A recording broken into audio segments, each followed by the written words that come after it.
Freedom rarely feels free at first. Sometimes it feels like restraint. You tell yourself you want more space, more control, more options. Yet you resist the small boundaries that create them.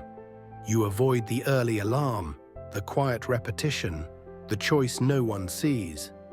Part of you wants ease, part of you wants growth, and they rarely agree. So you negotiate with yourself, just this once, just today. But slowly you notice something. The days you keep your word feel different, not louder, not dramatic, just lighter. It's strange. What once felt limiting begins to feel steady. What felt strict begins to feel safe. Maybe discipline was never a cage. Maybe it was a structure you could stand inside and call it space.